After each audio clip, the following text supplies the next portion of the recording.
આઝાદી અમારી જન્મસિદ્ધ અધિકાર છે. અમે એને લડીને લઈશું. કુરબાનીઓ આપવા તૈયાર છીએ. આપણો દેશ આઝાદ થશે. ઇન્કલાબ જિંદાબાદ! ઇન્કલાબ જિંદાબાદ! અમને ફાંસીને બદલે ગોળી દઈને શહીદ કરો. વિનંતી ફગાવી દેવામાં આવી છે. ફાંસી જ થશે.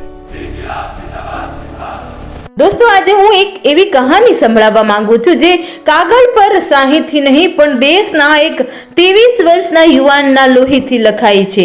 એક એવો યુવાન જેની આંખોમાં ઊંઘ નહીં પણ આઝાદીના સપના હતા, જેના હાથમાં ગર્લફ્રેન્ડનો હાથ નહીં પણ ક્રાંતિના પુસ્તકો હતા. 23 માર્ચ 1931 લાહોરની એ અંધારી જેલ બહાર આખું ભારત રડી રહ્યું હતું, પણ જેલની અંદર એક સિંહ ગર્જના કરી રહ્યો હતો. જ્યારે જેલર ભગતસિંહને લેવા માટે આવ્યો ને ત્યારે એ પાગલ શું કરી રહ્યો હતો ખબર છે? એ લેનિનનું પુસ્તક વાંચી રહ્યો હતો. એને જેલરને જોઈને હસીને કહ્યું, થોભો સાહેબ, અત્યારે એક ક્રાંતિકારી બીજા ક્રાંતિકારીને મળી રહ્યો છે. વિચારો તો ખરા, જે ઉંમરે આજે કરિયર અને મોજ મસ્તીની વાતો કરીએ છીએ એ ઉંમરે એણે ફાંસીના ફંદાને દુલ્હન માની લીધી હતી.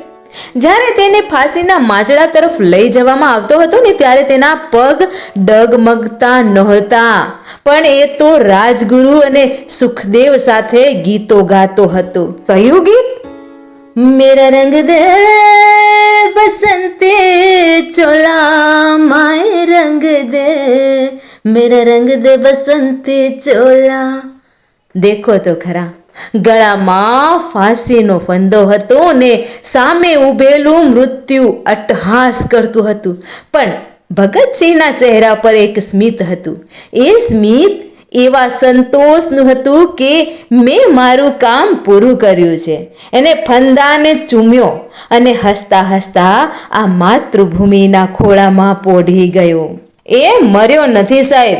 એણે તો અંગ્રેજોને એ બતાવ્યું કે તમે એક ભગતસિંહને તો મારી શકશો, પણ એના વિચારોને કેવી રીતે મારશો? આજે હું દરેક યુવાનને પૂછવા માંગુ છું, શું આપણા લોહીમાં એ ગરમી બાકી છે?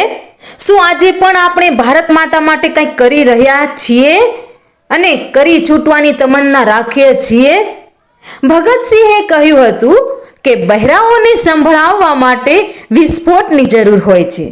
આજે પણ ભ્રષ્ટાચાર, અન્યાય અને ગુલામી સામે લડવા માટે આપણા દરેકની અંદર એક ભગતસિંહ જાગવો જરૂરી છે. આજે જ્યારે તમે ત્રિરંગો જુઓ છો ત્યારે યાદ કરજો કે એનો લાલ રંગ કોઈ લાલ રંગ નથી, પણ ભગતસિંહ જેવા હજારો શહીદોનું લોહી છે. ઉઠો યુવાનો, હવે જાગવાનો સમય છે.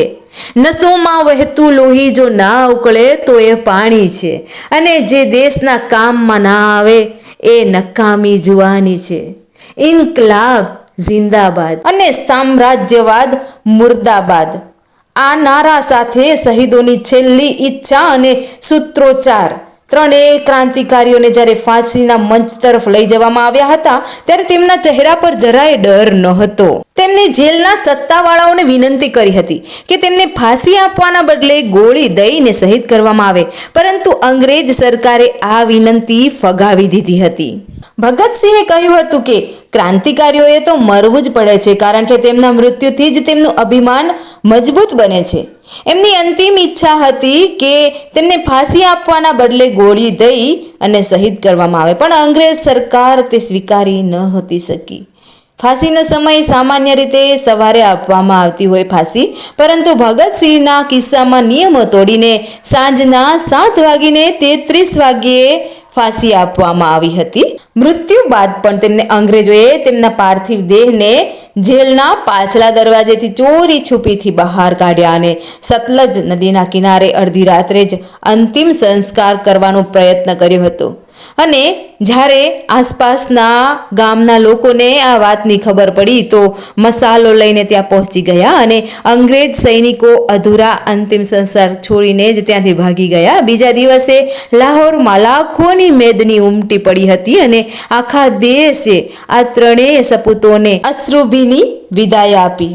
આ વિડીયો ભગતસિંહની તે બહાદુરીને સલામ કરે છે જેને ભારતીય સ્વતંત્રતા સંગ્રામમાં એક નવી ચેતના ઉત્પન્ન કરી હતી. મિત્રો, હા, એક આશ્ચર્યની વાત હતી કે જેલવાસ દરમિયાન અને મૃત્યુ આટલી નજીક હોવા છતાં ભગતસિંહનું વજન સતત વધી રહ્યું હતું.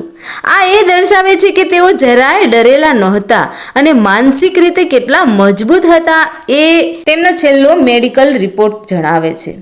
તેમના પરિવારને છેલ્લી મુલાકાત માટે બોલાવવામાં આવ્યા હતા, પરંતુ ભગતસિંહે ફાંસીના થોડા સમય પહેલા મુલાકાત લેવાનો ઇનકાર કરી દીધો હતો. તેઓ ઈચ્છતા નહોતા કે તેમનો પરિવાર તેમને નબળા પડતા જુએ. અને પછી સાંજે 7:33 વાગ્યે એ ગર્જના શાંત થઈ ગઈ. પણ અંગ્રેજો ડરેલા હતા, ખૂબ ડરેલા. તેમને જીવતા ભગતસિંહ કરતા મરેલા ભગતસિંહનો વધુ ડર હતો. જેલની દિવાલ તોડીને રાતના અંધારામાં ત્રણેય શહીદોના દેહને ટ્રકમાં નાખવામાં આવ્યા. તેઓ કોઈ ગુનેગાર નહોતા, તેઓ તો આ ધરતીના સપૂતો હતા. સતલજ નદીના કિનારે અધૂરા અગ્નિ સંસ્કાર કરી અંગ્રેજ સૈનિકોએ પવિત્ર લાશોને ત્યાં જ છોડીને ભાગી ગયા. પણ અંગ્રેજો ભૂલી ગયા હતા કે સિંહ મરે તો પણ સિંહ જ રહે. જ્યારે આખા દેશને ખબર પડી ત્યારે લાખોની ભીડ ઉમટી. હજારો લોકોએ અધૂરી લાશ પરથી માટી ઉઠાવીને પોતાના કપાળે તિલક કર્યું. આખું હિન્દુસ્તાન રડતું હતું, પણ હર ખૂણેથી એક જ નારો સંભળાતો હતો, ભગતસિંહ અમર રહો, ભગતસિંહ અમર રહો. એ રાત્રે ભારતીયના ઘરે ચૂલો નહોતો સળગ્યો. દરેક ઘર, દરેક હૃદયમાં શોક હતો, પણ એ શોક હારનો નહોતો, એ તો ગર્વનો હતો. એ આ ધરતીએ એક એવો પુત્ર પેદા કર્યો જેણે મૃત્યુને પણ હસતા મુખે ગળે લગાડ્યું. આજે આપણે આઝાદ છીએ, પણ શું આપણે એ બલિદાનની કિંમત ચૂકવી શક્યા છીએ? વિચારો, એકવાર ચોક્કસ વિચારો. અને આ એ જ સમય છે વર્ષો પહેલા જ્યારે ભગતસિંહને ફાંસીએ ચડાવવામાં આવ્યો હતો. આજથી 95 વર્ષ પહેલા ભગતસિંહે આજના દિવસે જ પોતાનું બલિદાન આપ્યું હતું, શહીદી વહોરી હતી. તો મિત્રો, અંતમાં એટલું જ કહીશ, ઇન્કલાબ જિંદાબાદ, સત્યની સાથમાં.